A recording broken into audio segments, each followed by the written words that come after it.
There are a number of key features within CS Comply that help you manage your segregation of duties and sensitive access. One of those features is the ability to apply real-time preventative controls, only possible because of the embedded nature of CS applications within Oracle E-Business Suite. What we would like to show you today is a true preventive control, one that allows us to stop provisioning where a conflict has been identified. If we go into the rules matrix and then into Procure to Pay, from Procure to Pay, we are going to look at the approval rules. We've got two approval rules, supplier versus invoice and purchase order entry versus good receipts. Now notice both of these are in approve mode. Now we have seen the rules, let's see what happens during the user provisioning process. Acting as the system administrator, I now attempt to assign a responsibility to a particular user, in this case as a purchasing super user. You can see that purchasing super user already exists for this user, but it was end dated on the 19th of July. If we try and remove this end date, it would work exactly the same if I was assigning the responsibility. If we now attempt to save the change, a message is displayed and the change is prevented. This is because a real-time scan has been run. It looked at all the responsibilities owned by J Ball, but with the addition of purchasing super user.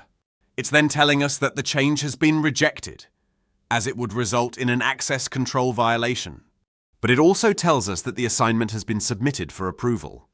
There is no way of circumventing the situation whilst the approval is being processed. If we try and save it again, it just repeats that it has been submitted for approval. Whilst this is happening, an approval notification has been sent to one or more of the designated approvers.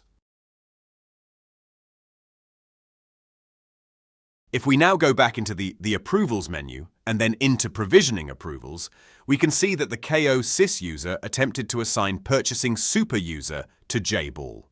We can view the conflicts that would result and can see that Rule P2P300, which is Purchase Order Entry versus Good Receipts, would be violated. As the approver, we can now make a better, more informed decision as whether access should be granted. So we're going to say yes, approve. We put in a documented reason code and we're going to approve access for this month. Here we can put in an end date to give temporary access, just until the end of October, and then click Approve. Once we click Approve, the provisioning has been done automatically. Meanwhile, the system has sent out a notification to the administrator who attempted the change, and notified them the provisioning has been approved and already executed.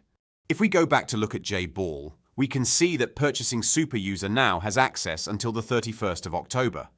If we go to our email client, we can see a multitude of messages relating to the changes. Finally, all of these email templates are completely configurable, depending on your own internal processes. What you have seen is how CS Comply, by using proactive, real-time preventative controls, can streamline the provisioning process within Oracle E-Business Suite. If you would like a full demonstration of CS Comply or would just like more information, please email us at info@kosys.com. Thank you for watching.